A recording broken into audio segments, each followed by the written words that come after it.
Bismillahirrahmanirrahim. Alhamdulillahilladzi arsala rasulahu bil huda wa dinil haq liyudhhirahu ala dini kulli wa kafa billahi syahida. Allahumma shalli wa sallim ala Muhammadin wa ala alihi wa ashabihi ajma'in amma ba'du.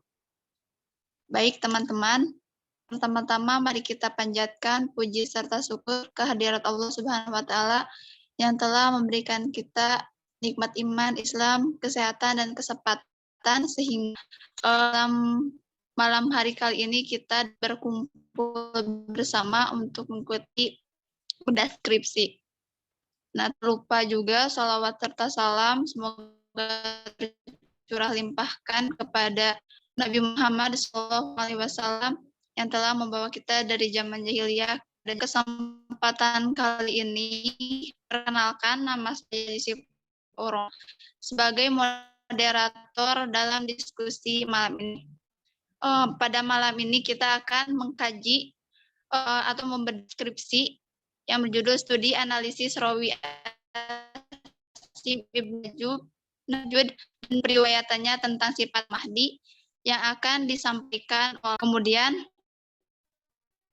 nanti akan dibedah oleh Al-Ustadz M. Ruhiyat. Untuk sesi pertama yaitu akan ada prolog terlebih dahulu ya di Kang Rizal Samsul Mutakin. Kepadanya kami persilahkan. Baik, terima kasih sebelumnya Teh Moderator. Alhamdulillah nahmaduhu wa nasta'inuhu wa nastaghfiruh wa na'udzu billahi min syururi anfusina wa min sayyiati a'malina may yahdihillahu fala mudilla lahu wa may yudlil fala hadiyalah. Asyhadu an la ilaha illallah wahdahu la syarikalah wa asyhadu anna Muhammadan abduhu wa rasuluhu alladzi la nabiyya wa la rasula ba'da amma ba'du. Terima kasih sebelumnya kami ucapkan kepada teman-teman yang sudah hadir di kesempatan kali ini. Di acara bedah skripsi edisi ke-8 ya, yang mengangkat tema judul skripsi dari Saudara Hasan tentang riwayatan Rawi Asim bin Abi Najud dalam hadis Imam Mahdi. Sebelumnya kami ucapkan terima kasih juga kepada pembedah yang sudah berkenan hadir, Ustadz Muhammad Ruhiyat Hariri, ini mahasiswa pasca sarjana atau mahasiswa magister ya dari Sudan. Aslinya orang Bandung ya, tapi sekarang sedang menempuh studi di Sudan. Terima kasih atas kesediaannya menyempatkan hadir yang secara waktu mungkin berbeda dengan Indonesia di kesempatan kali ini. Kemudian pembedah dan juga moderator yang sama-sama bersedia. Kemudian di malam kali ini saya lihat hadir juga senior saya, mahasiswa pasca sarjana di UIN Sunan Gunung Jati Bandung, Kang Abdi Risalah, tapi posisi masih di Mesir ya, karena S1-nya kemarin studinya di Mesir. Sebelumnya kami sampaikan bahwa bedah skripsi ini adalah acara yang diinisiasi oleh teman-teman dari alumni STIP Garut. Ini ya edisi ke-8, 7 edisi sebelumnya membedah skripsi-skripsi tentang hadis, tentang Quran, dan juga kemarin tentang skripsi manajemen. Jadi acara yang diadakan setiap malam Selasa ya, 1 minggu 1 kali insya Allah, dan yang sudah teragendakan ini sudah sampai edisi ke-12 insya Allah. Nah kemudian kaitan dengan materi ya, saya hanya sedikit memberikan gambaran saja bahwa pembahasan tentang Imam Mahdi ini memang debatable lah ya di kalangan para ulama, kaitan dengan mungkin sifat-sifatnya, tempat keluarnya dan lain sebagainya, walaupun memang sebagian para ulama sudah sepakat tentang adanya Imam Mahdi gitu, tentang Imam Mahdinya, tapi kaitan dengan hadis-hadis yang lainnya mungkin ini masih debatable lah. Makanya kemudian bagaimana nanti hasil penelitian dari Kang Rifki Hasan kaitan dengan hadis Imam Mahdi, terlebih satu rawi yang dispesifikasikan dalam risetnya atau dalam skripsinya. Walaupun secara umum sebetulnya hampir sama dengan skripsi saya ya, tahun kemarin di 2020 saya juga bahas tentang hadis Imam Mahdi. Cuman kalau saya kemarin lebih concernnya ke tempat keluar Imam Mahdi, hadis tentang tempat keluar Imam Mahdi. Kalau Kang Rifki Hasan sekarang mungkin satu rawi yang ada dalam Imam Mahdi. Kemudian nanti bagaimana pembedah memberikan masukan, saran, tanggapan, atau mungkin kritikan bahkan ya kaitan dengan isi ataupun metodologi yang digunakan oleh Kang Rifki Hasan dalam menyusun skripsinya. Nah, ini akan menjadi tambahan wawasan tentunya bagi kita semua yang hadir di malam kali ini. Ya sekali lagi itu saja mungkinnya sebagai prolog, hanya ucapan terima kasih kami atas nama fasilitator dan juga kenapa acara ini terselenggara, sehingga nanti outputnya sebetulnya acara ini kita lebih membuka jaringan, lebih membuka silaturahmi dengan teman-teman yang memang enggak hanya dari STEPI Garut saja gitu. Itu saja mungkin, terima kasih. Assalamualaikum warahmatullahi wabarakatuh.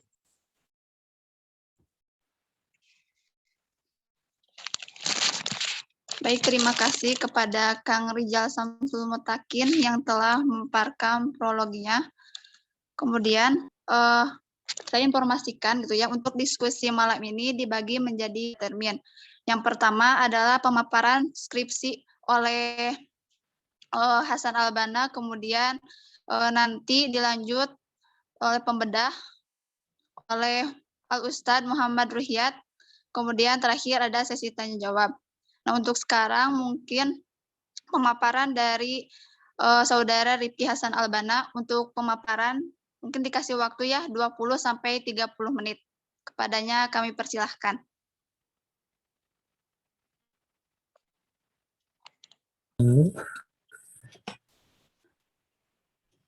Baik, innal hamdalillah nahmaduhu wa nasta'inuhu wa nastaghfiruh wa na'udzu billahi min syururi anfusina wa sayyiati a'malina, may yahdihillahu fala mudhillalah wa may yudhlil fala hadiyalah.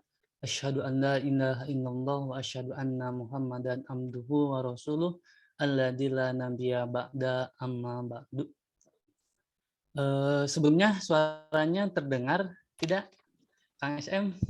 Jelas-jelasan.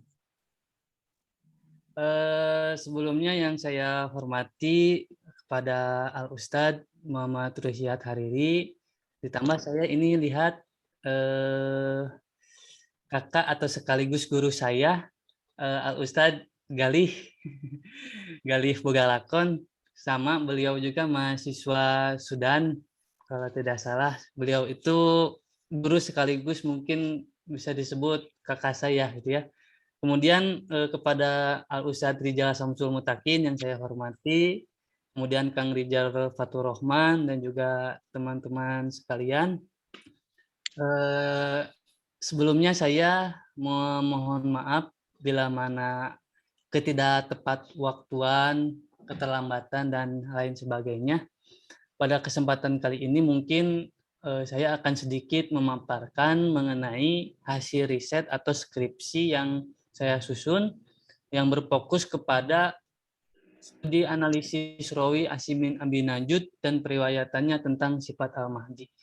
Sebagaimana yang diprolog oleh Kang Rijal atau Ustadz Rijal Samsul Mutakin mengenai Al-Mahdi, bahwasanya hampir semua sudah sepakat bahwasanya Al-Mahdi itu kemunculannya itu akan datang di akhir zaman gitu. Tapi yang menjadi titik fokus ini yang dibahas oleh saya pribadi mengenai sifat Al-Mahdi itu sendiri, yang mana sifat Al-Mahdi itu berfokus atau terdapat seorang rawi.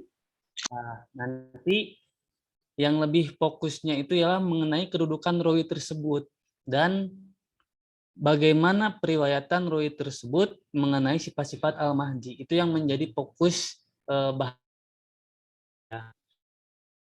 Maka itu mungkin semuanya bisa saya jelaskan. Mungkin ada beberapa gambaran dan nanti dibedah oleh Ustadz. Bisa di next, Kang Rijal.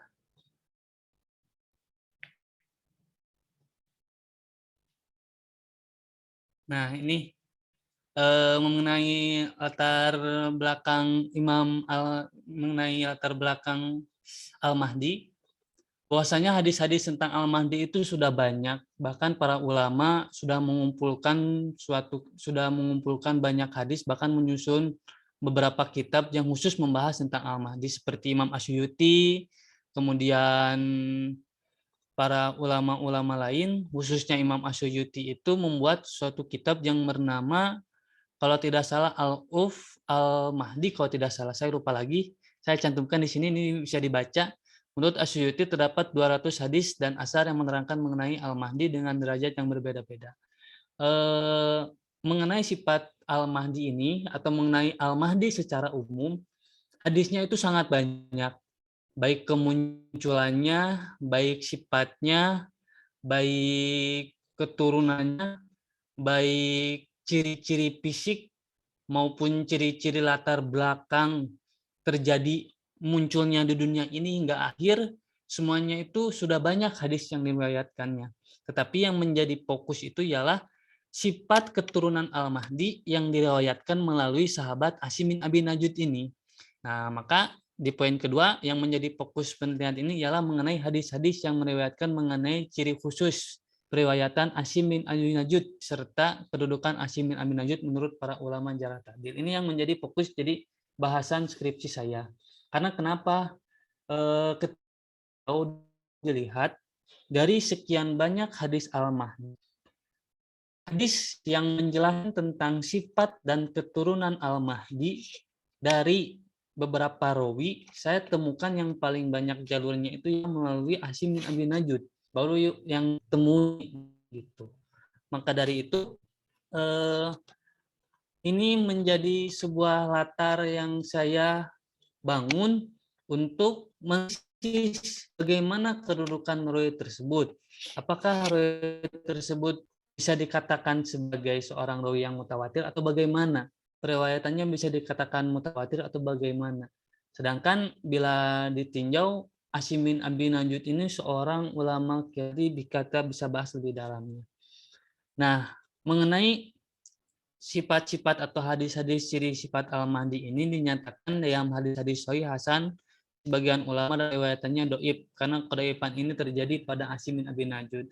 Sebagian ulama itu memandang Asim bin Abi Najud itu seorang yang doib. Nanti kita akan bahas lebih dalam mengenai Asim bin Abi Najud dan bagaimana hadis-hadis yang diriwayatkan oleh Asim bin Abi Najud itu, khususnya matan-matan yang berkaitan mengenai keturunan dan sifat Al-Mahdi. Nah, nih sedikit di poin keempat ini yang terakhir. Sebab memandang doib mengenai ciri khusus Al-Mahdi hanya menerima perang bin Khubais yang menerima dari orang roi, yaitu atba'u tabi'in, Asim bin Abi Najud dan jadi dari sebanyak matan hadis yang menjelaskan tentang sifat-sifat ciri keturunan Al-Mahdi, ternyata hanya seorang tabi'in dan ke bawahnya itu cuma ada dua, Asim bin Abi Najud dan Amr bin Muradi. Nah, Amr bin Murrah al-Muradi. Yang jalur Asim bin Abi Najud ini ke bawahnya itu ketika saya teliti terdapat 40 bahkan 100 lebih jalur-jalur yang meriwayatkan dari Asim ini, sedangkan Amr bin Murrah kalau tidak salah itu ada 1 atau 2. Nah, ini yang menjadi fokus bahasan saya, apakah hadis tersebut bisa dinyatakan mutawatir ataukah bagaimana? Maka pokok masalah itu ialah di Asim bin Abi Najud itu sendiri. Nah, bisa dilanjut next. Biar lebih cepat ya kita berdiskusi. Nah, ini beberapa contoh hadis-hadis yang menjelaskan tentang Al-Mahdi dari seorang Asim bin Abi Najud, rawi Asim bin Abi Najud dan Amr bin Murrah gitu ya. Yang pertama dalam kitab Imam Musnad Ahmad yang diriwayatkan oleh Imam Ahmad, bahwasanya di sini dikatakan hadasana Umar bin Ubaidillah an Asim bin Abi Najud Anjir bin Hubais an Abdillah qala Rasulullah sallallahu alaihi wasallam la tantadil ayyamu wa la tabul dahru lil baiti ismuhu yutau ismi. Hampir semua mat itu jelaskan mengenai bahwasanya Al-Mahdi itu atau dunia itu tidak akan berakhir, tidak akan terjadi kiamat sebelum diutus seorang dari ahli bait yang namanya itu namaku dan nama ayahnya itu seperti nama ayah Itu matan hadisnya itu kebanyakan seperti ini. Karena matan seperti ini itu semuanya bertumpu kepada Asim bin Abi Najud. Nah, adapun sama juga dengan lafaz yang sama tapi ada sedikit perbedaan, yaitu melalui Amr bin Murrah. Nanti hadisnya ada sebagai mutabi atau mutabaah Asim bin Abi Najud ini. Nah, maka dari itu dirasa sangat penting untuk mengetahui kebenaran terlebih dahulu kedudukan sanad hadis Asim bin Abi Najud ini. Kemudian kita lihat rekonstruksi matanya apakah semuanya satu lafaz atau bagaimana. Bisa dilanjut? Next. Next for PPT-nya Kang Esen. Nah, ini jadi apa? PPT-nya terlalu acak-acakan ternyata slide-nya. Ini untuk rumusan masalah yang tadi sudah saya jelaskan ya. Bagaimana kedudukan Asim bin Abi Najud pendangan ulama jarh ta'dil. Next sebelumnya ASM sebelumnya. Latar belakang. Coba buka setelah hadis-hadis Nabi, setelah contoh hadis. Nah, ini biarin buka itu aja buka. Yang Sebelumnya ini, yang ini. Nah, yang itu. Oke. Nah, itu. Ya, sip. Bisa diperbesar?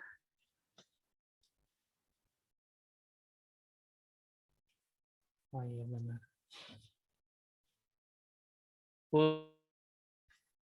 Nah, ini juga yang menjadi salah satu latar belakang saya mengenai mengapa harus meneliti dari Asim bin Abi Najud ini sendiri gitu ya. Ini beberapa komentar para ulama kepada Asim bin Abi Najud. Salah satunya seperti Imam Abu Hatim, Abu Jur'ah menyatakan bahwasanya Asim bin Abi Najud itu walam yakum bidzalika hafid, seorang yang dinyatakan itu beliau tidak hafid dalam meriwayatkan hadis. Ada juga yang menyatakan bahwasanya periwayatan hadisnya itu mutorib dalam hadis. Dalam kitab Penjadul Intidal, Imam An-Nasri menyatakan bahwasanya Imam Asim itu laisa hafid. Ibnu Al-Harasi juga menyatakan fi hadisi nakaroh. Ini beberapa komentar para ulama mengenai mengapa hadis tentang sifat keturunan Ahmadi melalui jalur Asim bin Abi Najud itu tertolak karena bertumpu kepada Asim yang mendapat komentar. Yang lebih-lebih lagi nanti banyak ulama yang mencari bahwasanya Asim bin Abi Najud itu fi hadisihi atau fi hadisihi kasiru khoto kalau tidak salah atau su'ul hibdi. Nah, kebanyakan itu komentar yang mana ketika meriwayatkan hadis tentang Imam Mahdi sifat keturunan Al-Mahdi. Next, ASM. Lanjut. Nah, jadi sudah cukup. Nah, jadi di awal sudah saya paparkan latar belakang kenapa saya memilih khusus keturunan Al-Mahdi dan dispesifikkan lagi yaitu melalui jalur Asim bin Abi Najud dikarenakan yang tadi sifat Al-Mahdi itu semuanya hampir sama matanya seperti redaksi yang tadi ya, layan kudunya hatta, pokoknya seperti itu, saya lupa lagi hadisnya. Dikarenakan banyak bertumbuh hadis tersebut kepada rawi bernama Asim bin Abi Najud. Nah, ini yang menjadi sasaran utama saya untuk meneliti bagaimana pertama kedudukan sanad hadis tersebut dan bagaimana kedudukan hadis-hadisnya. ASM bisa ke biografi dulu, ASM biografi Asim bin Abi Najud dulu. Ini gurunya sebelumnya kalau tidak salah. Biografi Asim bin Abi Najud. Biografi Sadid. Terus ke atas lagi, atas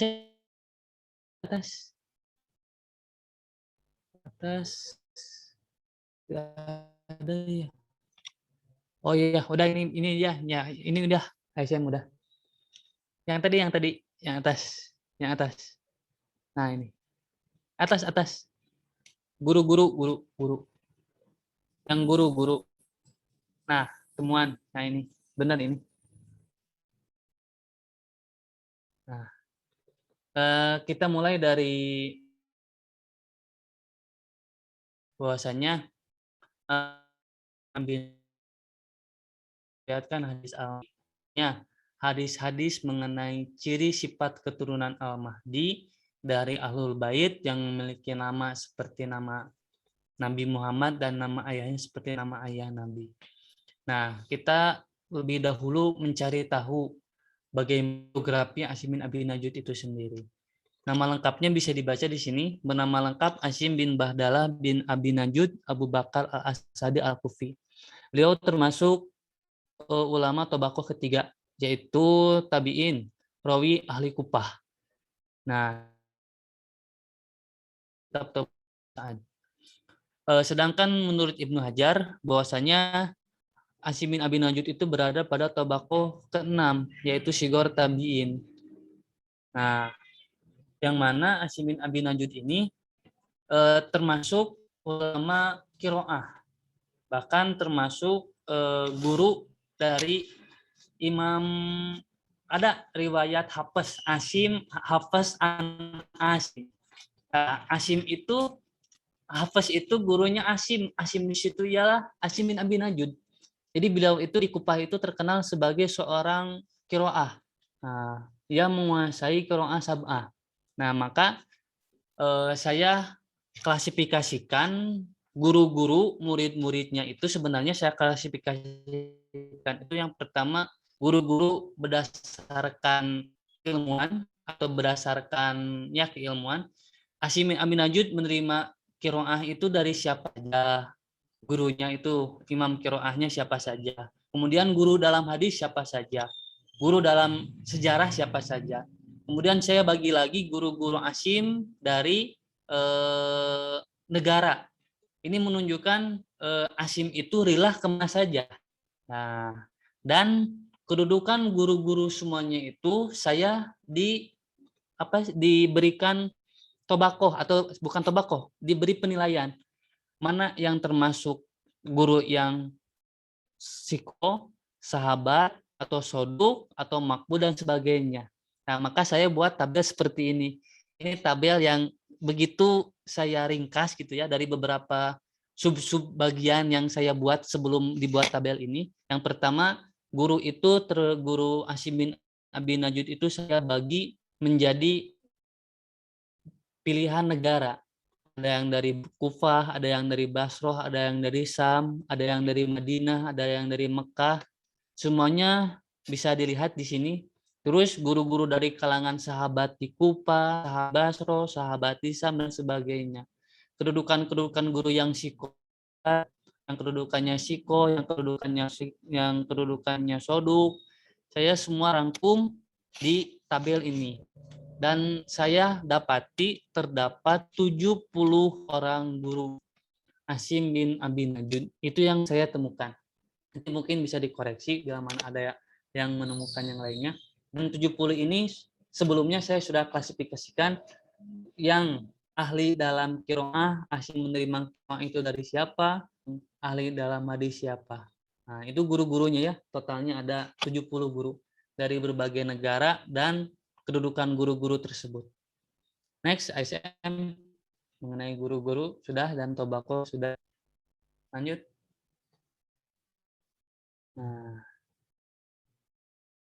Nah, ini masuk ke murid. Tabel sebelah kanan. Mengenai murid Asim bin Abi Najud, nah, saya temukan terdapat 157 murid Asim bin Abi Najud, itu yang saya temukan. Dan saya masih klasifikasikan murid-murid tersebut dari 157 murid ini, mana saja yang berasal dari Kufah, Basroh, Sama, Baghdad, Wasit, Yaman, dari Maroh, dari Jazirah, dan yang lainnya. Kemudian murid-murid tersebut saya juga klasifikasikan mana yang termasuk murid yang siko, murid yang coduk. Seperti murid yang bernama kalau tidak salah Salamah. Bukan Salamah. Salamah kalau saya Salamah. Dia itu termasuk murid Asim yang dia itu pandai dalam hadis. Nah, sedangkan Hafs dia itu salah seorang murid yang pandai dalam qiraah.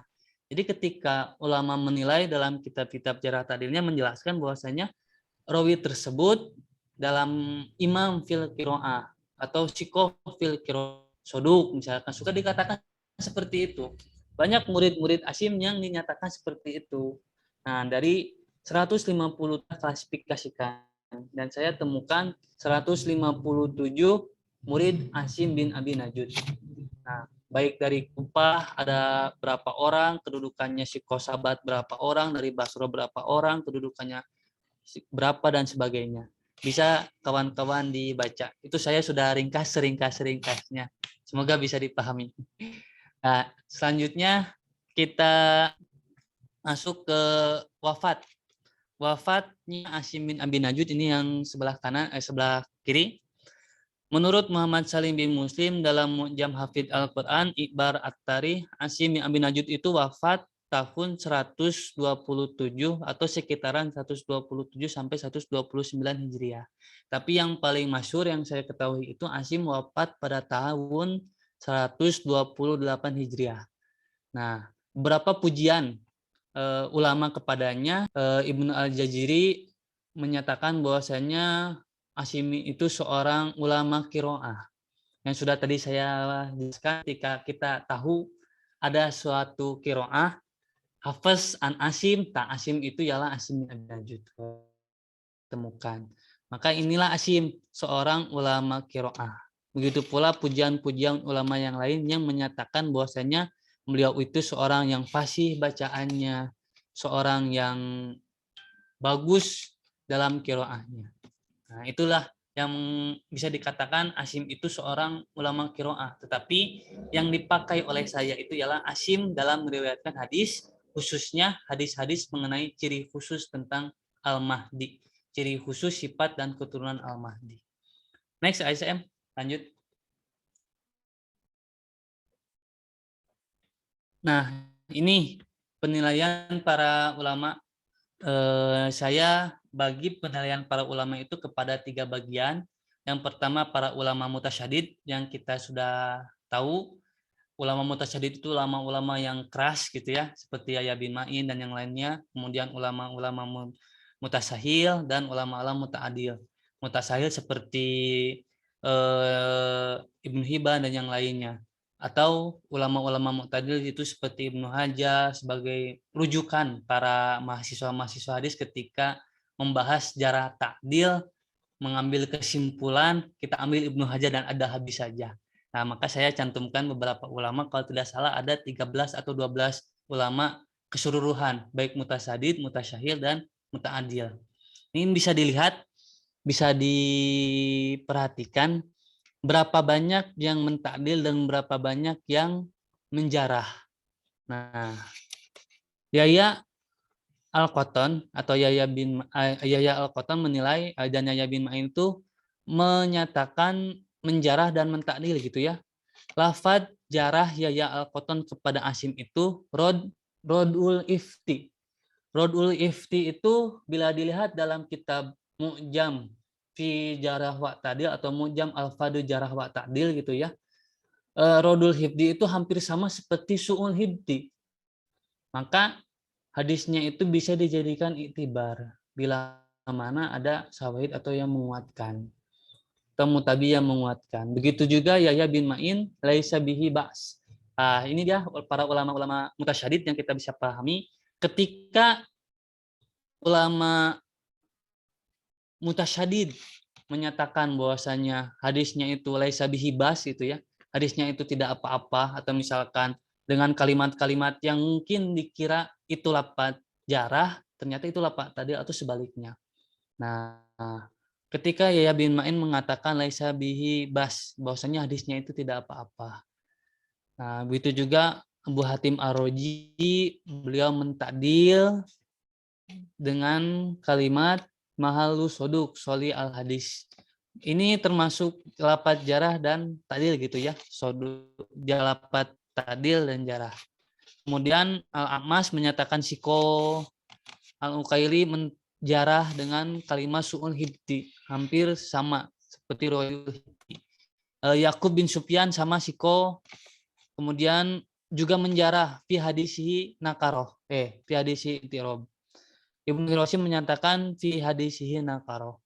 Jadi kebanyakan dari lafaz jarah dan ta'dil kepada Asim bin Abi Najud itu, beliau itu dikatakan siko dan dikatakan soduk, ya, atau solih al-hadis. Nah, ini menjadi pertanyaan. Para ulama menyatakan siko, para ulama menyatakan solih al-hadis, itu apanya pada Asim? Apakah dari riwayat Qur'annya atau dari riwayat hadisnya? Nah, begitu pula ketika menyatakan jarah, sebagaimana dalam kaidah jarah mufassar muqaddam ala ta'dil gitu ya. Ketika terdapat jarah yang mufassar yang lebih jelas, maka diambil jarah tersebut daripada ta'dil. Maka ini yang harus kita cari. Setiap para ulama kritik hadis menyatakan dengan kalimat jarah ta'dil tersebut, apa yang dimaksudkan itu? Sikoh atau yuhtalab atau dan yang lainnya. Su'ul hibdi itu terhadap apa? Bisa dilanjut, ini ulama mutasyadid dan ulama mutasahil bisa diperhatikan oleh teman-teman. Ulama mutasahil seperti Al-Ijil menyatakan bahwasanya menjarah dan mentakdil dengan jarah yuhtalaf dan takdil dengan kalimat sikoh. Ini kan dua lafaz jarah takdil secara bersamaan itu, apa yang harus dilakukan itu, kaidah mana yang harus digunakan itu. Ini yang menjadi salah satu kesulitan bagi saya juga. Maksud lafaz ta'dil itu di sebelah mana dan maksud lafaz jarah itu sebelah mana. Maka kaidah-kaidah jarah ta'dil atau beberapa poin dalam kaidah jarah ta'dil itu digunakan ketika lafaz jarah ta'dil bersamaan, mana yang lebih didahulukan. Apa jarhul muqaddam ala mufassar atau bagaimana. Nah, Ibnu Sayyid menyatakan sikoh rijal solih khair. Ibnu Aliyah menyatakan bahwasanya sayyul hibti, sama seperti su'ul hibti, sayyul hibti itu. Dalam hafalannya itu terdapat sesuatu. Next, ASM. Ya lebih cepat. Kayaknya masih lumayan panjang. Nah, ini ulama muta'adil. Ulama-ulama yang katakanlah menjadi rujukan untuk kita semua ketika kita membincangkan mengenai kesimpulan dari para ulama-ulama muqaddaqodimin, mutaakhirin dan muasyirin hari ini. Tapi yang muasyirin saya tidak cantumkan, hingga kepada ulama mutaakhirin saja. Yang mutaakhirin seperti Ibnu Hajar dan yang lainnya. Seperti di sini dikatakan bahwasanya banyak yang menjarah dan mentakdil secara bersamaan. Seperti Ibnu Sa'id menyatakan siko, tetapi menjarah juga dengan kasiru khoto fi hadisihi. Ini kan sudah jelas.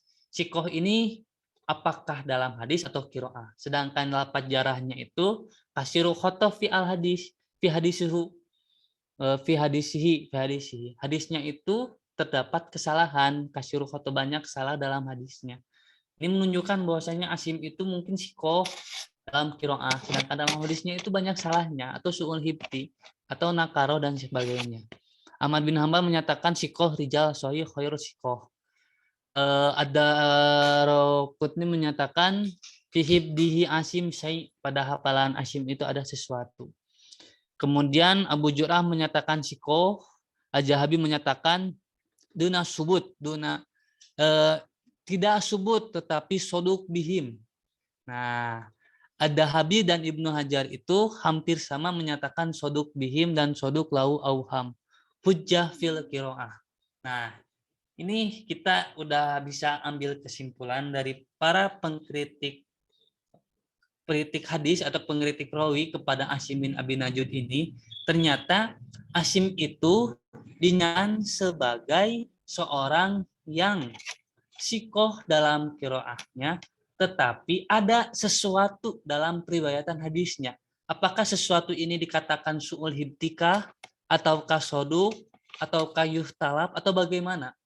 Dalam kitab Kawakib An-Nujumat, Kawakib Nyarot, Kawakib An-Niyarot kalau tidak salah mengenai hadis-hadis seorang rawi yang bisa dikatakan ikhtilaf atau rawi-rawi yang pikun, yang lupa dan sebagainya. Salah satu murid Asim bin Abi Najud kalau tidak salah namanya itu Abu Sa'id, Abdullah bin Abu Sa'id kalau tidak salah, saya lupa tidak cantumkan di sini, menyatakan bahwasanya Asim itu beliau pernah sakit selama 2 tahun.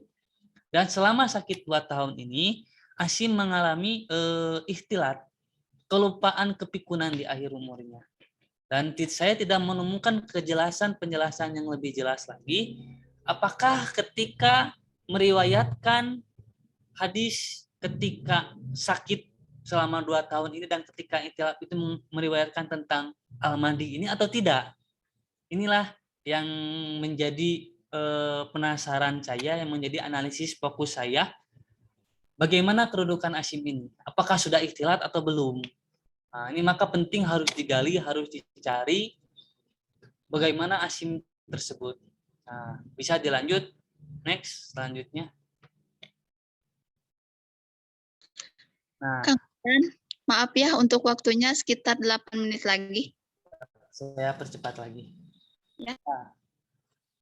Saya ambil, sebelum saya simpulkan kedudukan Asim itu sendiri, ternyata Asim itu sudah didapat atau ditemukan di dalam kitab Sahihain. Yang mana dalam kitab Sahihain, dalam kitab Sahih Bukhari Muslim, Asim bin Abi Najud itu tidak dijadikan rawi usul, tetapi dijadikan sebagai rawi yang makrunan atau mutabi.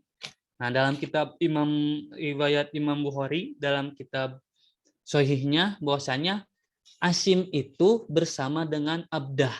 Nah, dan hadis yang dicantumkan dalam Sahih Bukhari oleh Imam Bukhari itu meriwayatkan tentang Al-Qur'an, mengenai penafsiran surat Al-Nas dan Al-Falaq kalau tidak salah. Maka Asim itu dibarengi menjadi mutabaah bagi Abdah dan menerima dari Jir bin Hubais. Itu pula dalam Sahih Muslim itu terdapat 2 hadis. Dalam kitab Lailatul Qadar dan dalam kitab Saum. Dan kedua-duanya itu kebanyakan menceritakan tentang Quran. Yang mana sama tidak dijadikan sebagai rawi usul, tapi sebagai rawi makrunan mutaba'ah. Itu menjadi sebuah penasaran juga. Kenapa sebagaimana kedudukan Asim ini, sedangkan dalam kitab Sahihain juga Bukhari Muslim digunakan.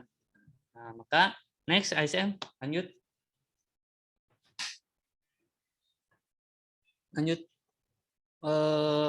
Ini lewat dulu aja. Lewat. Gak akan cukup waktunya. Lewat aja. Nah, sudah cukup. Pas. Nah, jadi kedudukan Asim, nah sudah cukup, ASM sudah cukup. Isi kesimpulan aja.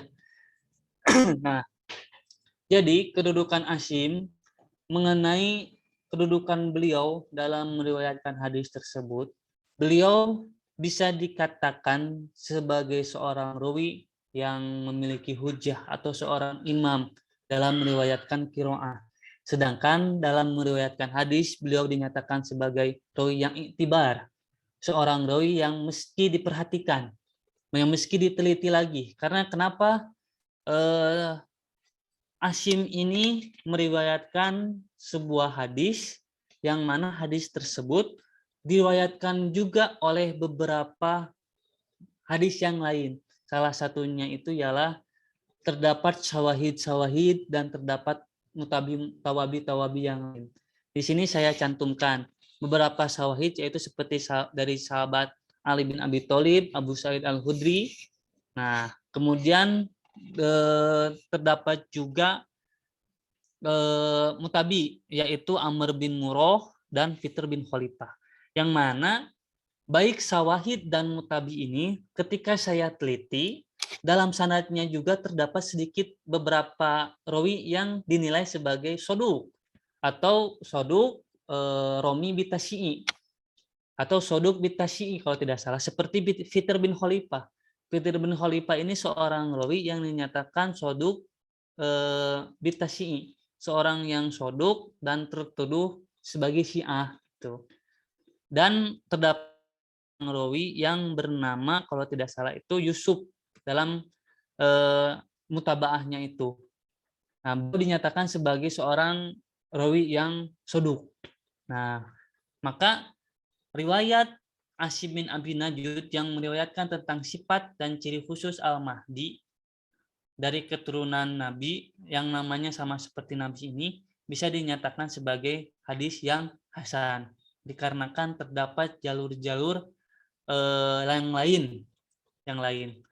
Adapun ditambah dengan hadis-hadis umum Al-Mahdi yang lain, kemungkinan hadis mengenai Asim bin Abi Najud ini yang menceritakan tentang sifat khusus Al-Mahdi itu bisa naik menjadi hasan berdasarkan syawahid dan mu'tabi tersebut. Mungkin demikian yang bisa saya sampaikan. Saya tidak paparkan semuanya dikarenakan ya sangat banyak sekali. Jalur-jalur rawinya pun saya tidak paparkan. Mungkin bisa nanti dibahas di diskusi secara detail. Saya sudah buat skema sanadnya yang mungkin nanti bisa dikritik dan bisa diteliti ulang oleh kawan-kawan semua. Mungkin seperti itu saja. Pada moderator saya kembalikan.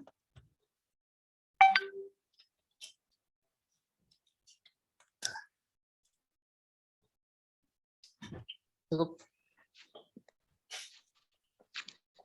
Baik, terima kasih kepada Saudara Hasan yang telah memaparkan skripsinya ya. Ya, langsung lanjut saja kepada pembedah, yaitu kami persilakan.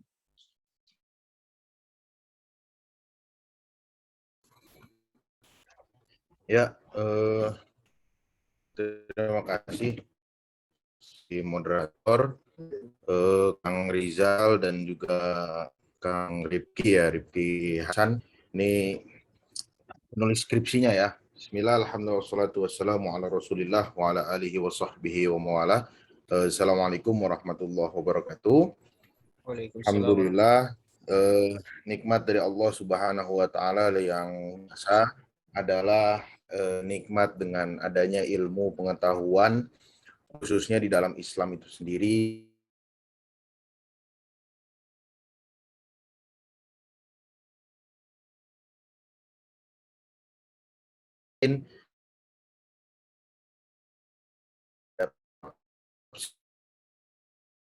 Bahwa Islam sesungguhnya adalah agama yang berbasis pada ilmu pengetahuan. Ini hikmah yang luar biasa dari kemudian apa yang kita kaji, yang teman-teman kaji di sini, dan mudah-mudahan tentu ini mendatangkan keberkahan dari Allah Subhanahu wa Ta'ala. Nggak usah panggil Ustadz ya, karena kita juga masih seumuran insya Allah gitu ya, dan mungkin ilmu jauh di bawah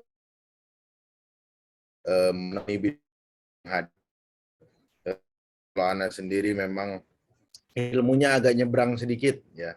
Jadi kalau tadi Kang Rifki bahas tentang Imam Asim dari segi hadis, kalau saya lebih sering membahas Imam Asim dari segi ilmu Al-Quran, ilmu kiroatnya gitu, karena memang jurusannya di tafsir dan ilmu Al-Quran. Tapi tidak mengapa ya, insya Allah ada keterkaitan dan keterikatan.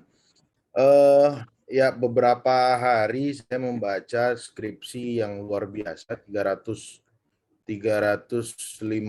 halaman lebih ya skripsi ini. Tentu mungkin teman-teman kalau pergi ke Timur Tengah, teman-teman nggak akan menemukan ada skripsi untuk kalangan S1 ya, yang lebih dari 120 halaman. Jadi memang saya melihat tentu 300 halaman ini sangat-sangat luar biasa, membahas secara lengkap, secara detail mengenai dengan rawi Imam Asim.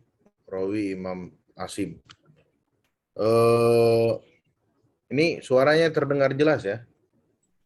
Jelas yang jelas. Terdengar. Dengar Ustaz. Oh iya. Ya, bisi gitu. Asa daya harewas. Iya, Ya, jadi memang apa namanya luar biasa ya. Di sini dibahas secara lengkap, secara detail, sampai-sampai sebenarnya kemudian kita akan bingung akan membahas apa lagi dari Rawi Asim ini gitu ya, yang akan kemudian kita bahas karena semuanya sudah dijelaskan secara lengkap di dalam skripsi Kang Rifki gitu ya, Masya Allah, Tabarakallah.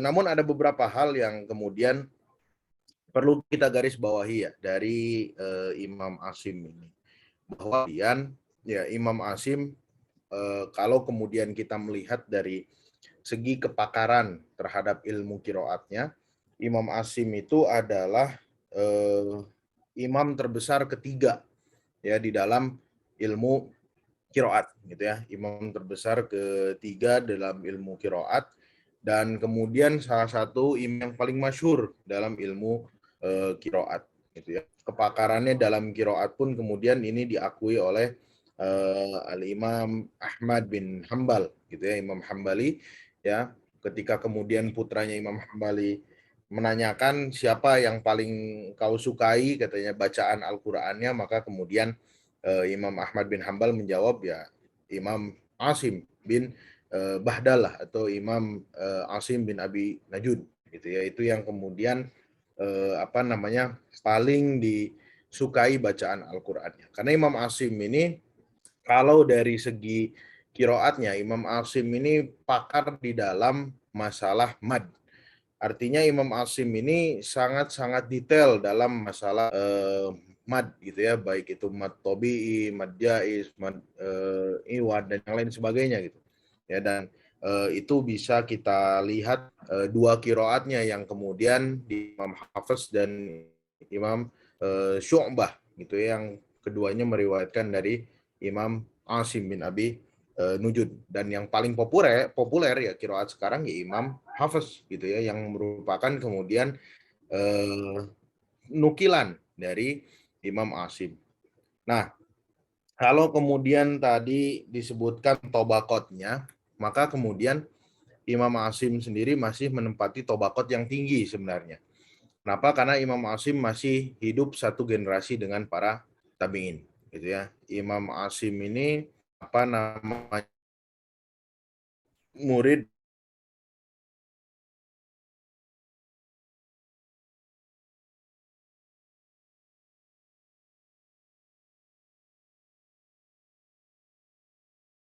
ambil kiroat Abdullah bin Mas'ud, Zaid bin Sabit dan yang lainnya. Atau yang kedua kemudian dari Imam bin Hubeish yang kemudian ini mengambil dari kiroatnya Abdullah bin Mas'ud.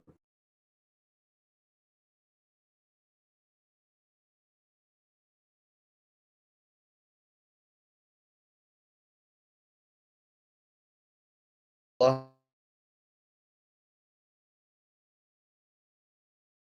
melihat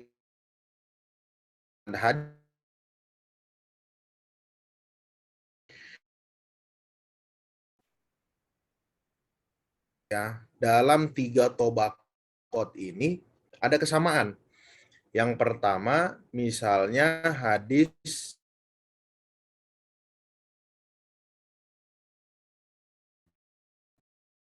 Imam Mahdi itu akan turun ya, yang kemudian namanya sama dengan nama Rasulullah SAW, dan kemudian nama ayahnya juga sama dengan nama ayah Rasulullah SAW. Dan tapi ini setidaknya ada tiga tingkatan. Yang pertama dari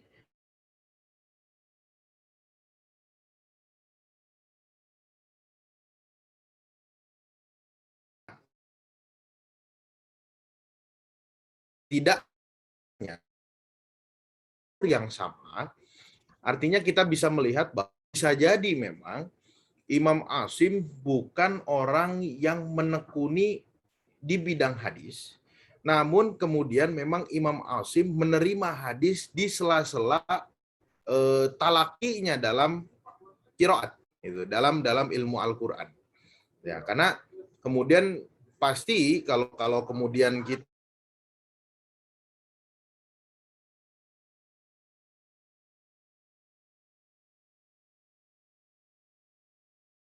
kemudian kita baca di dalam Al-Burhan, Al-Itqan, ya, dan yang lain sebagainya, semuanya menjelaskan bagaimana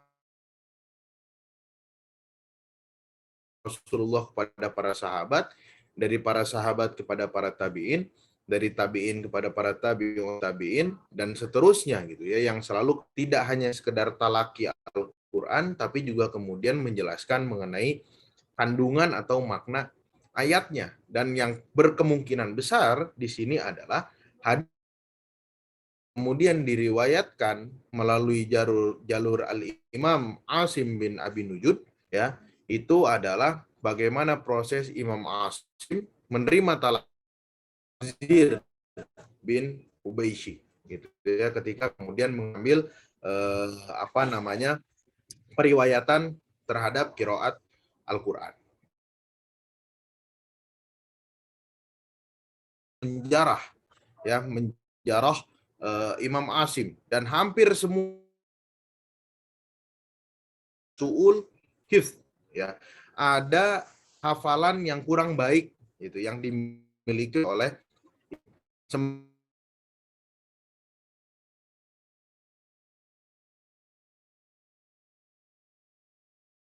Hambal tidak berani untuk menjaroh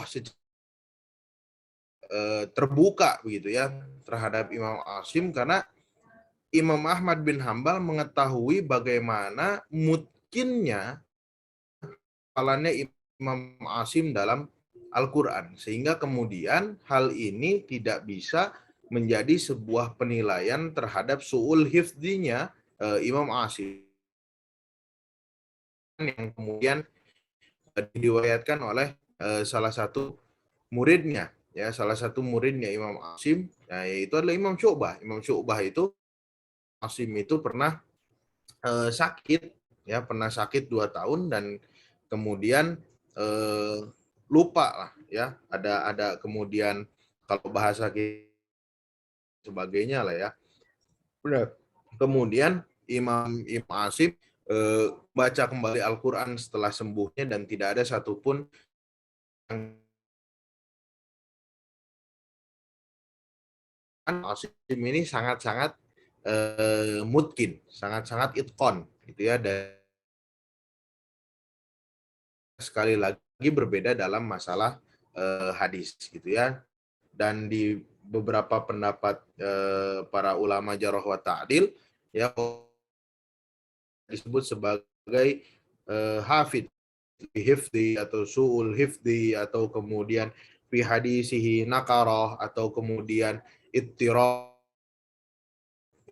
Salah satu hal juga yang garis bawahi, ya, kalau tidak salah ini juga disebutkan oleh Imam Syaukani, ya, bahwa kemudian Imam Asim itu dalam masalah hadis beliau banyak mencatat daripada menghafal gitu ya, sehingga kemudian penerimaan ketika kemudian itu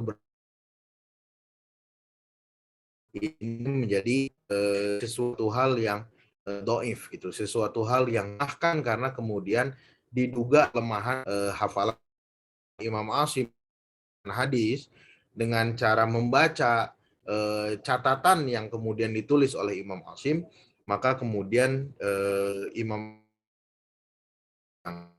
Siko. Ya. Tapi sekali lagi kemudian kalau kemudian kita seberapa banyak sih kemudian Imam Asim itu meriwayatkan tidak kurang dari 450 hadis gitu ya. Dan tadi juga kemudian bagaimana Bukhari Muslim, ya, beliau tidak kemudian Imam Asim bin Abi Nujud, makanya kemudian Imam Asim disandingkan di dalam hadisnya gitu ya. Artinya beliau sebagai seorang rawi yang kemudian perlu dimasyhurkan hadisnya gitu. Ketika kemudian hadis beliau berdiri sebagai sebuah hari yang ahad, ya, maka kemudian akan menjadi dhaif. Tapi ketika kemudian hadisnya dijadikan masyhur, maka kemudian naik sedikit hasan li ghairihi gitu ya, atau hasan gitu. Dan ini kita bisa temui di banyak sekali kemudian kitab Sahihain ya, dan memang kalau Imam Bukhari dan Imam Muslim beliau tidak banyak mengambil resiko dalam memasukkan hadis-hadis ke kitab hadisnya, karena memang beliau berdua ya berkomitmen untuk memasukkan hadis-hadis yang pada derajat sahih saja, walaupun kemudian sekarang banyak sekali pertentangan, katanya ada 13 hadis yang dhaif, dan ini juga didhaifkan oleh Albani ya, ulama lainnya. Tapi bisa melihat bahwa Imam Asim di sini punya posisi yang cukup untuk disebut sebagai seseorang yang cukup sikoh ya, makanya kemudian derajatnya hanya pada sampai suduk, bukan sebagai seseorang ya yang berkata sikoh itu hanya satu atau dua ulama jarh wa ta'dil, tapi sisanya mengatakan ya labak atau kemudian suduk ya dan yang lain sebagainya, maka secara derajat kesikohan itu berada di bawah derajat karena tadi catatan ya bahwa kemudian imaman seseorang yang menghafalkan ya hadis secara baik, tapi kemudian beliau lebih banyak mencatat dalam masalah tersebut. Dan memang hadis yang kemudian diriwayatkan oleh Imam Asim ada kemungkinan bahwa bukan hadis yang memang beliau tapi memang hadis yang ibaratnya selingan-selingan dalam beliau mendalami ilmu Al-Quran itu sendiri, dan itu yang kemudian bisa jadikan catatan ya, kita bisa jadikan catatan dalam masalah ini gitu ya. Lalu kemudian ya kita juga kita bisa etibar ya, mengambil manfaat dari Imam Asim ya, dari hadis-hadis yang ada. Kalaulah kemudian ya hadis membicarakan terkait dengan karakteristik ya Imam Mahdi itu dipandang sebagai sesuatu gitu ya, maka kemudian tentu kita juga melihat ada hadis-hadis lain yang juga hadis yang diriwayatkan oleh Imam Asim itu sendiri, sehingga kemudian dari sini status hadisnya juga menjadi atau kemudian bisa dijadikan sebagai itibar ya. Mohon dikoreksi kalau kemudian saya salah. Tapi kemudian ketika kita mendoifkan status hadis, saya rasa itu akan menjadi kurang tepat gitu ya, karena kemudian tentu para ulama sendiri kan berselisih pendapat mengenai dengan Imam Asimnya itu sendiri. Dan kalau kita melihat ya tentang status Imam Mahdi ini ya, hanya sedikit yang kemudian mengomentari matannya ya, hanya sedikit yang kemudian mengomentari terkait dengan perbedaan hafalan hadisnya gitu. Justru yang banyak dikomentari adalah terkait sanadnya, karena ada dua tadi ya. Yang pertama adalah dan yang keduanya adalah Fir ya, kalau tidak salah tadi ya, yang kemudian disampaikan. Dan juga dengan kemudian status Imam Asim yang seperti ini ya, maka kemudian sebenarnya ini hanya penguat gitu ya, penguat bahwa kemudian dalam masalah ini kan, kalau kita berbicara tentang hadisnya ya, kalau kemudian kita berbicara tentang hadisnya gitu ya, tentang Imam Mahdi, maka kan sejatinya terkait dengan turunnya Imam Mahdi itu yang menjadi wajib bagi kita adalah mengimani akan turunnya Imam Mahdi gitu ya.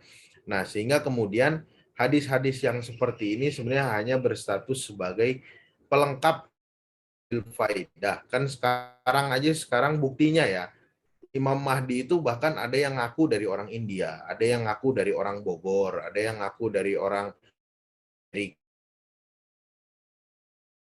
Kemudian oh, Imam Asim bilang Imam Mahdi itu namanya sama dengan namaku dan kemudian apa namanya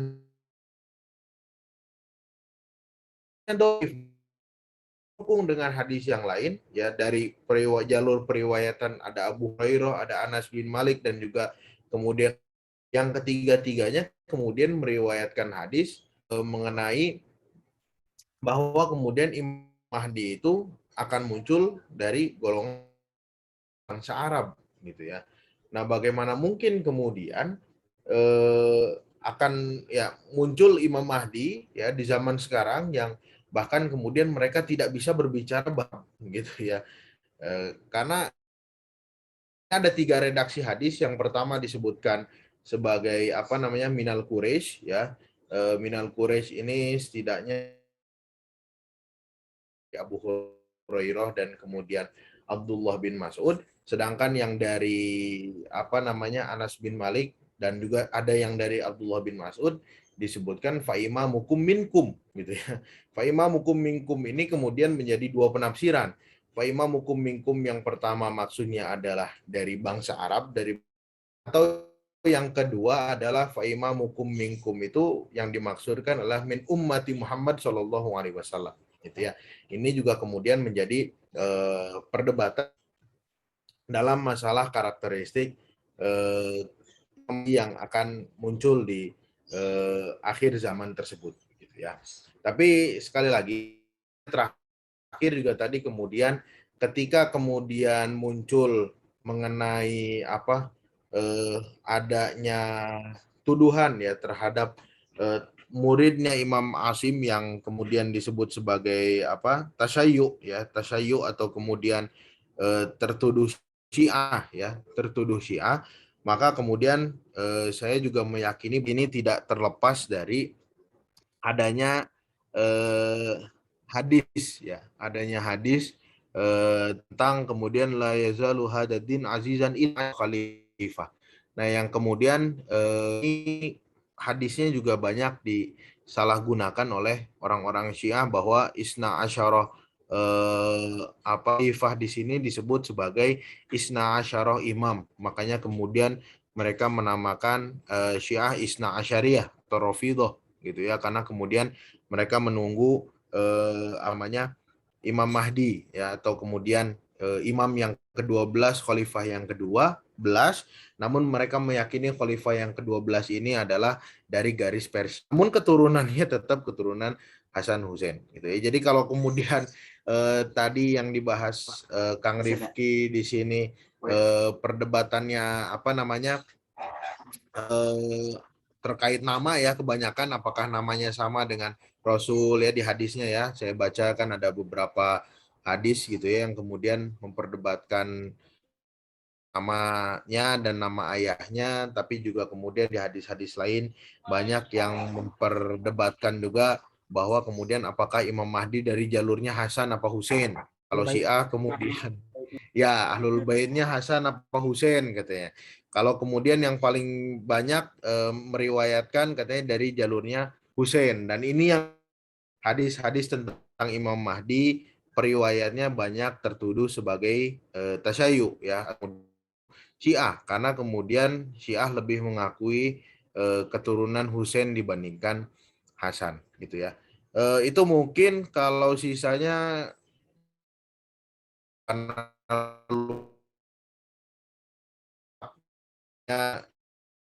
ya sangat luar biasa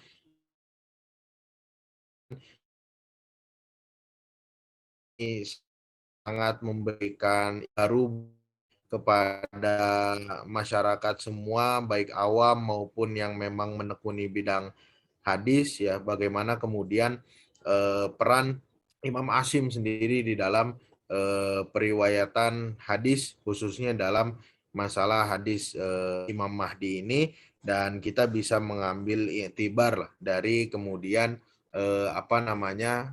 hadis-hadis yang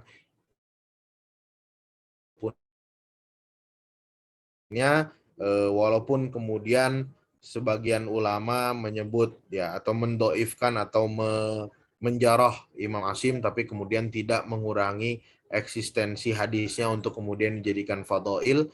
Adapun kemudian yang menyebut sebagai istiqoh, maka kemudian tibar bisa kita jadikan hujah di dalam hadis-hadis yang diriwayatkan tadi. Itu mungkin jazakumullah khair, sangat senang untuk bisa berdiskusi sama Kang Rifki yang ngomong ini jadinya kayak seminar gitu ya.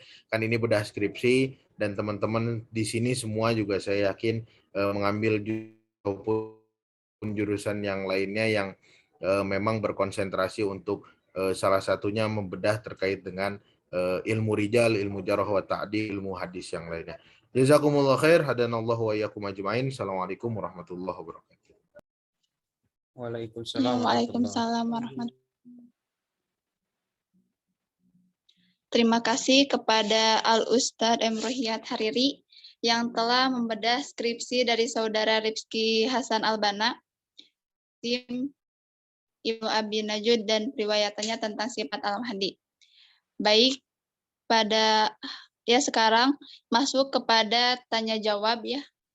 Mungkin dibatasi terlebih dahulu untuk 2 orang penanya saja. Yang ingin bertanya silahkan bisa langsung on cam sama on voice. Terima kasih.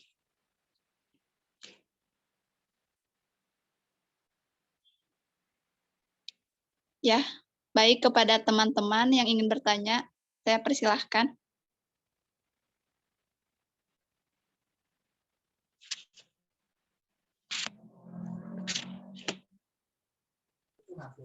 Kalau nggak nanya juga boleh ngasih tanggapan, saran, masukan, atau kritikan atau apapun itu.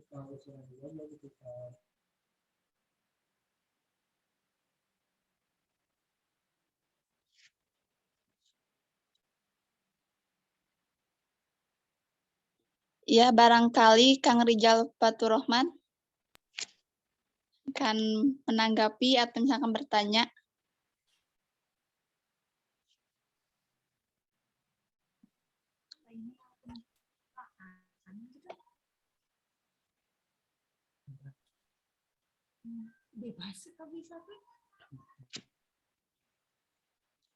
Atau boleh juga Kang Jajam Juara.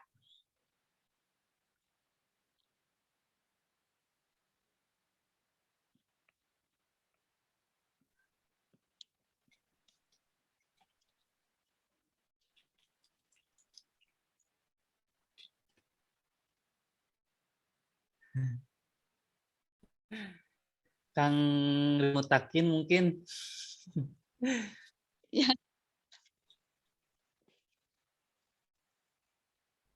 Yang concern terhadap jarh ta'dil.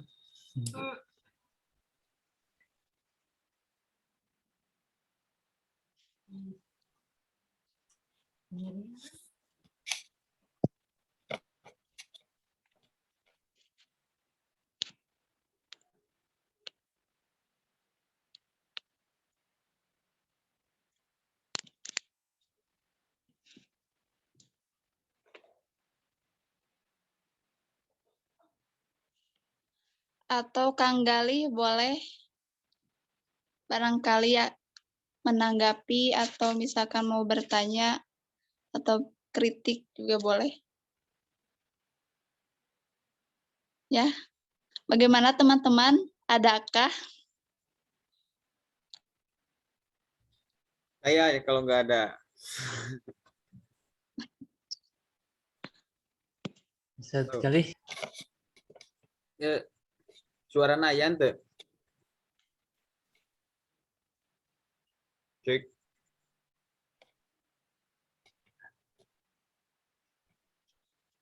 Ayah suara ante. Ada, Kang. Oh ya, ya. Terima kasih sebelumnya pembicara dan juga pembedah yang sangat luar biasa. Saya nggak ini ya, saya cuma ngasih saran aja, ini pun nggak ke apa ya, nggak ke konten atau nggak ke isinya. Walaupun ada kesamaan sebetulnya antara skripsi ini dengan skripsi saya gitu, sama-sama bahas tentang Imam Mahdi ya. Cuman kalau saya lebih ke memberikan saran aja, kalau misalkan skripsi ini dirangkum untuk kemudian nanti dijadikan jurnal aja gitu. Nah, karena ini kan datanya by riset ya. Kalau skripsi ini kan by riset. Pasti datanya juga ini kan sangat kaya. Saya baca juga skripsinya, lumayan, memang sangat tebal sekali, 300 halaman lebih ya, 300 halaman lebih. Jadi memang skripsi ini memang sangat kaya dengan data gitu ya, sangat kaya dengan data, dengan teorinya juga lumayan ya, termasuk metodologinya. Nah, jadi saya lebih menyarankan aja nanti ke penulis atau ke Kang Rifki, ini akan lebih baik jika jika skripsi ini kemudian nanti dirangkum kemudian bisa submit jurnal. Saya rasa ini kalau kaitan dengan jurnal ya. Maaf, Kang Rizal, Ya. kurang jelas. Waduh. Suaranya kurang jelas. Cek. Jelas nggak? Jelas nggak? Jelas, Kak. Iya. Jelas. Ya. Oke, I'm sorry. Oke, jadi saya lebih menyarankan tulisan ini atau skripsi ini karena memang kaya akan data. Nah, ini lebih cocok lah gitu ya, akan sangat cocok jika skripsi ini dirangkum kemudian submit jurnal. Jadi saya lebih ke sana gitu ya. Karena memang Tidak jelas, Kang. aduh. Ya udah ya. Yang lain dulu aja ya, yang lain dulu aja. Oke. Sorry. Baik, silahkan yang lain. Kang Rizal Faturrahman.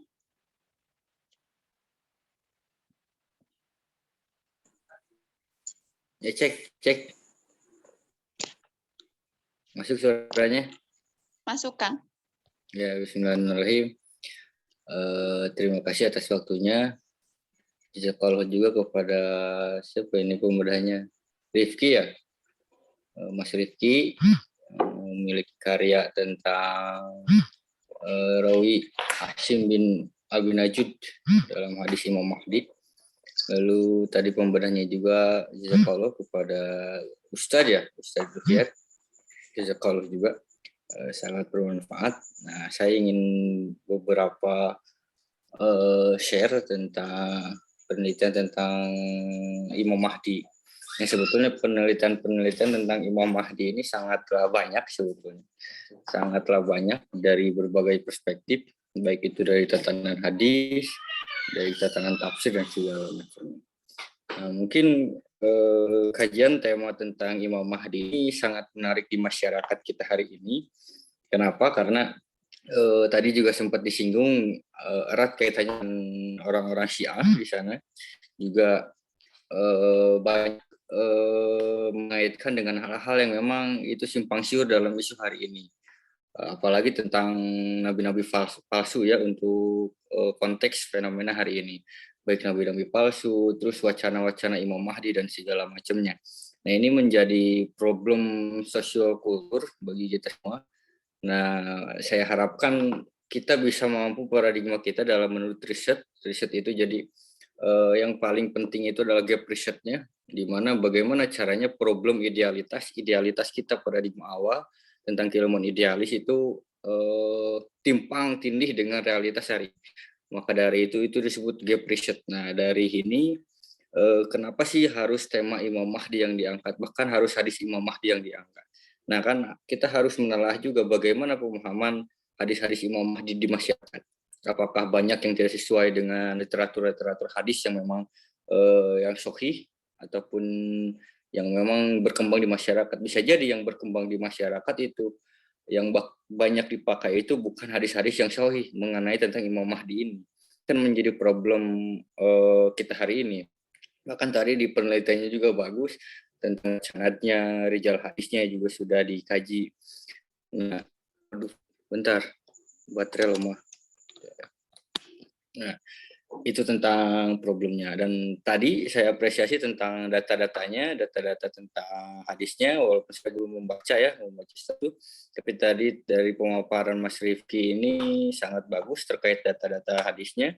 Saya sarankan itu bisa, dari data itu bisa dijadikan 3 artikel itu, karena saya mazhab artikel ya, mazhab publikasi. Jadi bisa dijadikan 3 tema, objeknya satu tentang Rawi Asim bin Abi Najud tentang hadis Imam Mahdi. Salah satunya bisa tentang rijal hadisnya, terus periwatan sanadnya, lalu nanti living hadisnya seperti apa di masyarakat tentang Imam Mahdi dan segala macamnya. Itu bisa menjadi 3 artikel bahan, di mana skripsi itu bisa dipreteli menjadi 3 artikel, 3 artikel. Dan itu bisa menjadi bahan penelitian atau bahkan untuk jenjang karirnya Mas Rifki di ranah akademik. Gitu. Nah, insya Allah nanti kalau mau dipetakan jadi 3 artikel, nanti bisa bimbingan tuh sama Rizal Samsul Mutakin. Sama Rizal Samsul aja. Jadi logikanya sudah saya kasihkan ke Mas Rizal Samsul, tinggal diturunkan ke kawan-kawannya tentang ekstraksi skripsi atau tesis. Nah, itu tentang tulisan. Namun biasanya tulisan-tulisan kita dibilang 130 halaman ya. 130 halaman. Nah, biasanya ya hampir sama sebetulnya. Hampir sama skripsi saya sekitar 190 malah 190 kalau nggak salah 190 halaman. Nah, biasanya di Indonesia itu kita selalu banyak menulis dalam hal riset, baik itu skripsi, tesis, disertasi, bertebal-tebalan gitu. Jadi tebalnya itu sampai ratusan halaman. Namun biasanya tulisan-tulisan kita yang Indonesia atau orang Indonesia ya umumnya orang Indonesia ketika kita speak up, kita coba publishing di dunia internasional, itu akan dicoret-coret hancur kayak gitu oleh reviewer internasional, Scopus dan segala macamnya. Jadi mau tidak mau, bagaimana caranya keilmuan kita diajawantahkan, diungkapkan, bicarakan di dunia internasional agar bukan hanya lingkup kampus TAIP saja yang mendengar atau tahu tentang penelitian kita, bukan hanya Indonesia tapi dunia internasional dalam hal akademik. Nah, biasanya dalam hal akademik tulisan kita itu hancur dicoret-coret oleh reviewer. Nah, kenapa? Karena struktur alurnya yang memang perlu kita tata dalam keilmuan Indonesia itu. Salah satunya adalah tadi metodologi dan teoretikalnya. Nah, di metodologi, objeknya yang tadi kenapa saya bilang bisa dijadikan 3 artikel, objeknya satu, tapi metodologinya berbeda, itu beda kesimpulan. Nah, itu yang harus dicatat. Jadi ketika kita ada penelitian lain tentang hadis Imam Mahdi, atau lebih khususnya Rawi Asim bin Abi Najud, tapi jangan sampai kita memandang bahwa ini adalah penelitian yang paling benar tentang hadis Imam Mahdi yang rawinya itu Asim bin Abi Najud. Bisa jadi metodologinya berbeda, itu hasilnya pun beda, resultnya beda, kesimpulannya berbeda. Nah, kita bisa menguatkan di metodologi tadi. Baik itu nanti pakai metodologi rijal hadis, lalu nanti orang-orang hadis paham lah mungkin ya soal itu. Karena saya orang Quran ya, berbeda. Walaupun ada sedikit kesamaan gitu. Nah itu jadi dikuatkan di metodologi. Nah theoretical ini tidak bisa kita tiba-tiba asal ngambil teori apa yang pas. Dan kita juga tidak bisa mengambil teori yang memang yang kita kuasai saja gitu. Nah, teori sesuaikan dengan metodologinya dan problem bisa jadi teori dan metodologi yang diajarkan oleh kampus itu ternyata tidak sesuai dengan objek kajian kita. Contoh, kampus itu biasanya ada nuansa-nuansa kebenaran yang memang dogmatis itu ditanamkan kepada kawan-kawan mahasiswa. Karena ada bagaimana caranya membuat militansi terhadap ormas misalkan. Nah, bisa jadi metodologi itu tidak sesuai dan teoretikalnya tidak sesuai dengan problem akademiknya. Nah, maka dari itu secara akademik kita perlu mencari metodologi teoretikal yang sesuai dengan problem yang dihadapi. Contoh, out of the box, kalau bukan di kajian hadis misalkan ya, karena saya nggak hadis, contoh di fenomena sosial hari ini. orang-orang aktivis mahasiswa pasti mengenal dengan tokohnya Karl Marx ya, dengan kapitalismenya dan segala macamnya. Terkadang orang-orang memandang bahwa teori sosialnya Karl Marx itu dipakai untuk bagaimana caranya menganalisis kaum-kaum yang termarginalkan, kaum-kaum yang miskin dan segala macam. Padahal itu keliru secara penggunaan teoretikalnya. Kenapa?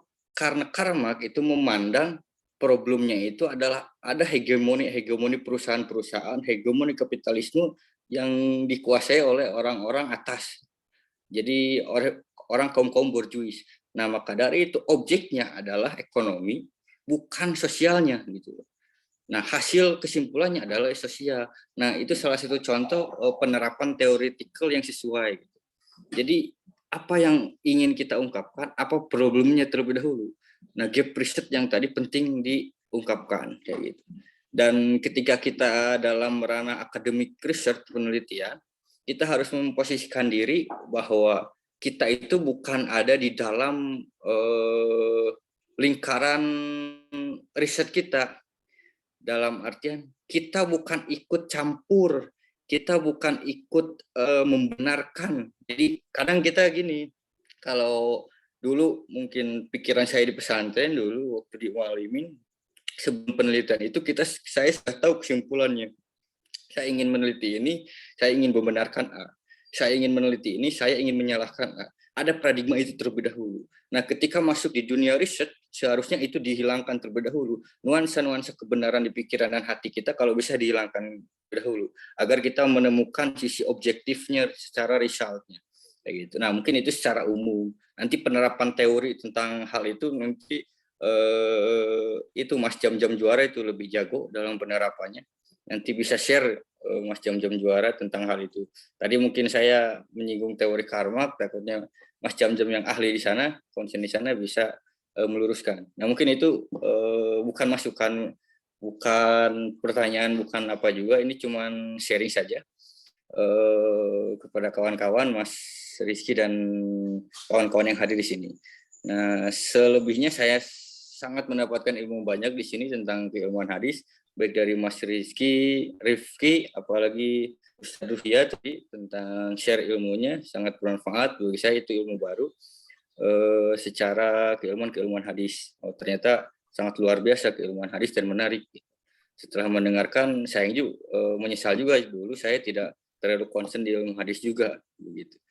Tapi mau tidak mau sekarang harus membaca ulang kembali. Mohon maaf, terima kasih. Bagi saya itu masukan Kang Rijal, Ustaz Rijal. Terima kasih. Ya, terima kasih ya kepada Kang Rijal yang telah memberikan tanggapannya yang sangat luar biasa gitu ya, sehingga kita pun bisa menambah kita. Nah, untuk selanjutnya Teh Orin yang mau bertanya, saya persilahkan.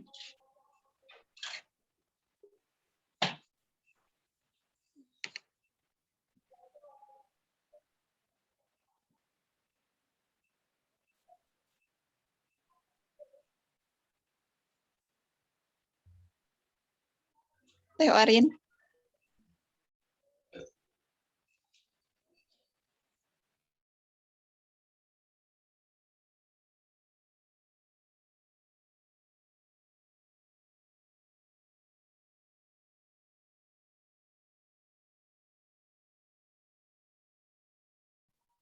Ingin menanggapi, saya persilahkan kepada Teh Orin.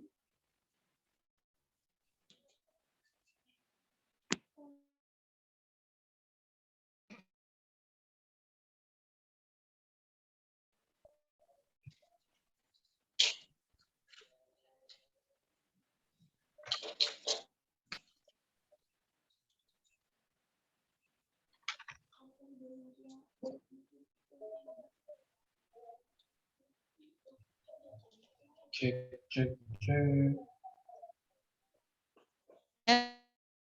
Kang Jaja.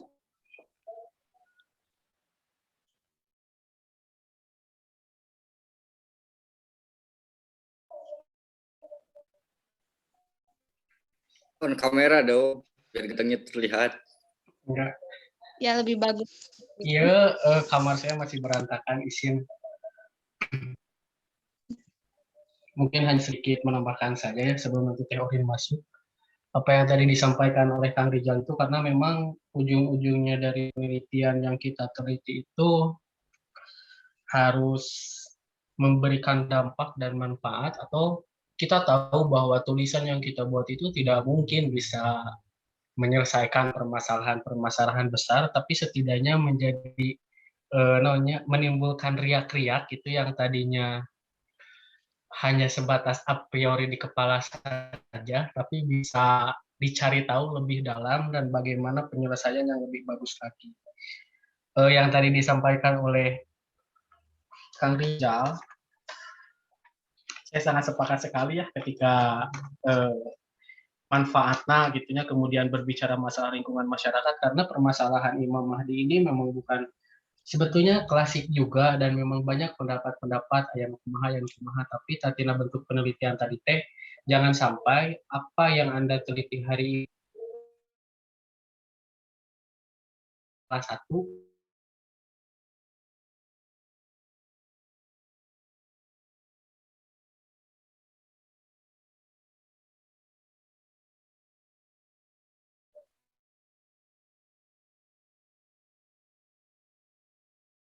bukan itu kalau misalkan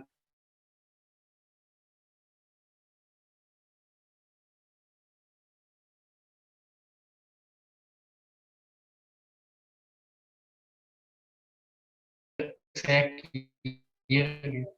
Nah, apalagi kalau misalkan Kang Rifki Hasan lebih tertarik lagi gitu ya mengkaji masalah-masalah sosial ini akan lebih bagus lagi gitu dan ini akan bagi saya menyelesaikan permasalahan-permasalahan yang ada karena saya pribadi pun sama gitu ketika ningali tema ieu teh saya sedikit bingung oge gitu ya itu naon sih gitu makanya saya bergabung dan saya ingin hafal tapi ketika tadi dijelaskannya ujung-ujung nama seperti itulah nanti juga kan bakal ada gini kan menurut masukan dari saya mah gitu kemudian tadi juga Pak kan saya apa di bidang ini oh tidak sama sekali gitu justru guru saya itu Kang Rijal tersebut gitu tapi tambahan dari saya seperti itu gitu jadi kalau misalkan nanti ingin melakukan penelitian-penelitian di lapangan alangkah baiknya dihilangkan dulu kalau di istilah penelitian itu ada namanya itu epohe itu bebas dari prasangka dan tidak ada interpretasi apapun gitu jadi apa yang dikumpulkan data oleh saudara itu nanti berdasarkan dari masyarakat kemudian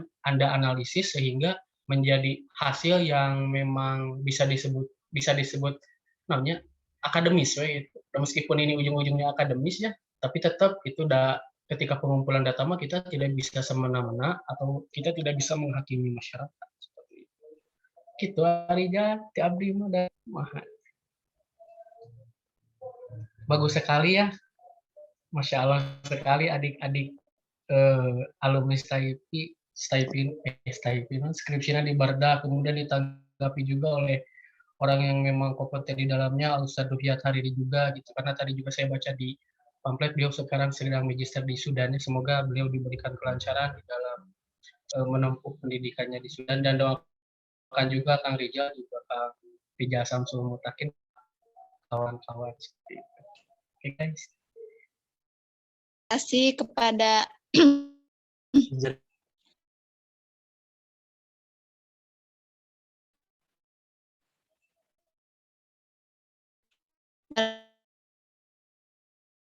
juga yang ingin bertanya atau misalkan menanggapi, boleh.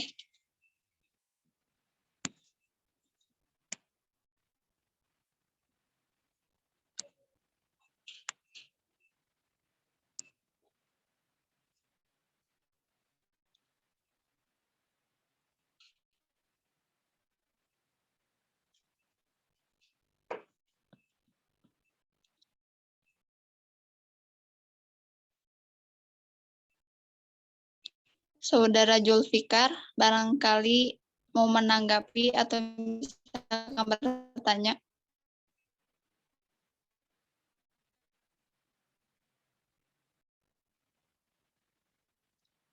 Kang Sauki,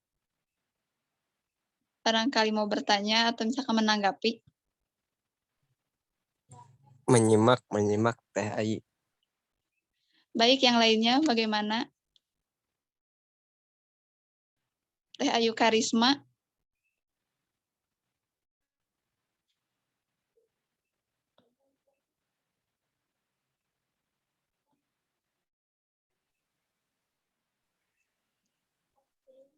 Nyimak aja teh, kebetulan saya juga kurang ngerti tentang perawian. Baik. Yang lainnya Teh Julpa bagaimana? Barangkali mau menanggapi gitu ya.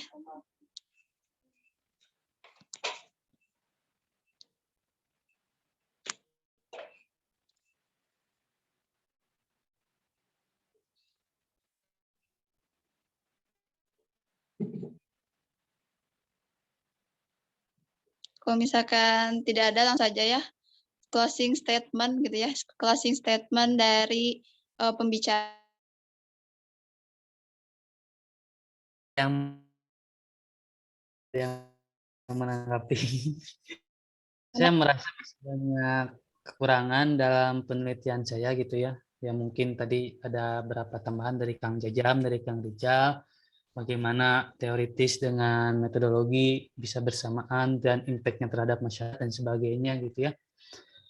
Ya mungkin sebatas skripsi inilah yang bisa saya buat, yang bisa saya ciptakan gitu ya.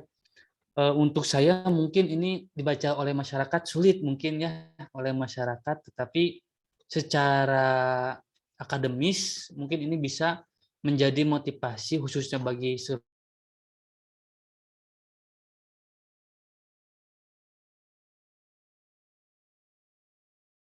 komentar para ulama kritik terhadap rawi, terhadap rijal hadis, sekian puluh atau sekian ribu kitab-kitab rijal hadis, minimal kita selaku seorang mahasiswa hadis itu bisa tahu, bisa paham loginya, bisa hafal setiap makna-makna ucapan-ucapan yang mubham yang disampaikan oleh para ulama kritik hadis terhadap rawi. Ini menjadi sebuah nilai plus bagi seorang mahasiswa hadis. Itu yang menjadi motivasi saya dan motivasi untuk kita semua sebagai pelajar hadis. Mari bila mana kita belajar hadis, berapa banyak hadis yang kita baca, berapa banyak yang kita analisis, banyak metodologi para kritik hadis yang kita pahami, itu menjadi sebuah khazanah keilmuan, dikarenakan setiap ulama pasti tidak sembarang memberikan suatu lafaz dalam menjelaskan mentadil. Bila mana kita bisa tahu, bisa paham apa maksudnya, di sanalah kita akan mendapatkan suatu ilmu. Ini tuh closing statement dari saya, Bu Ai. Ya, terima kasih ya Kang Rifki Hasan Albana.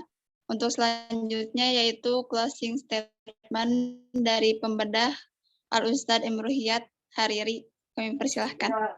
Oh, ada ya closing statement nih.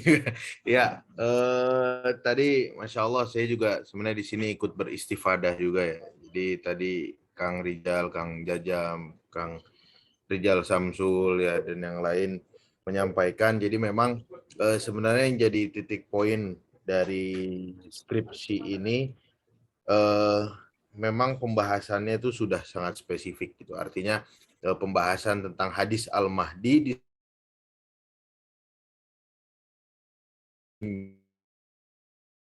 membahas tentang rijal hadis yaitu Imam Asim bin Abi Nujud gitu, sehingga kemudian sebenarnya kalau boleh jujur ya, kalau di Sudan dan di Timur Tengah sebenarnya judul skripsi yang seperti ini pembahasannya itu untuk tingkatan magister dan S3 gitu, tapi Masya Allah ini di Indonesia ditulis dalam bentuk skripsi untuk S1 gitu ya, sehingga ini kemudian sesuatu hal yang luar biasa, dan ke depan juga mungkin pembahasan-pembahasan seperti ini bisa lebih diperluas, terutama tadi disampaikan oleh Kang Jajam ya yang berkaitan dengan isu-isu sosial. Artinya kalau tadi kemudian membahas tentang rijalnya yang kemudian aplikasi pada status hadis tersebut begitu ya, bagaimana kemudian nanti pengaruh yang berkembang di masyarakatnya, dan ini yang kemudian bisa kita kembangkan lah di masa-masa yang akan datang. Tapi sekali lagi betul bahwa banyak sekali metodologi untuk kemudian meneliti seorang rawi saja sudah 358 halaman. Bagaimana kemudian kalau meneliti semua rawi yang ada di dalam jalur hadisnya, tentu akan sangat panjang, sangat banyak sekali.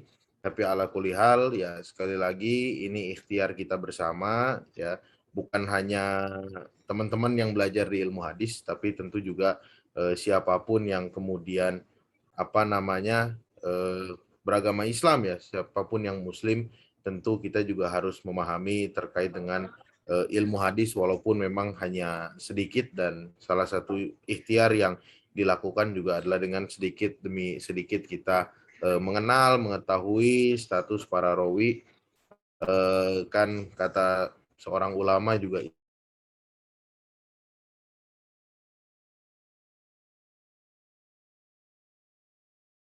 betul-betul terjaga di agama Islam itu sendiri. Memahami Al-Quran secara mutawatir, lalu gitu ya, pendengaran melalui talqin, lalu kemudian dari segi hadis juga beliau menjaga dengan yang kemudian menimbulkan penilaian tersendiri juga di kalangan ulama. Wallahu a'lam bishawab. Ya, mudah-mudahan kita bisa terus kembangkan kajian-kajian yang serupa, baik dalam bentuk skripsi, makalah, jurnal, dan yang lain sebagainya, sehingga bisa memberikan pencerahan yang lebih luas. Ya, turun. Assalamualaikum warahmatullahi wabarakatuh. Waalaikumsalam warahmatullahi wabarakatuh. Terima kasih kepada Al-Ustadz yang telah menyampaikan closing statement-nya. Alhamdulillah, mungkin untuk diskusi malam ini telah selesai.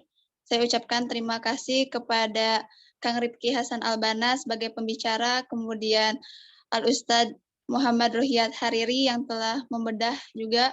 Terima kasih kepada Kang Rijal Samsul Mutakin, kepada Kang Rijal Faturrahman, Kang Jajam, dan kawan-kawan semuanya yang ikut dalam diskusi kita malam ini.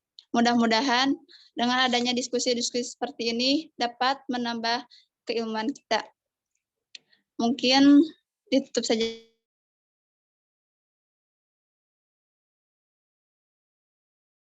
Warahmatullahi wabarakatuh.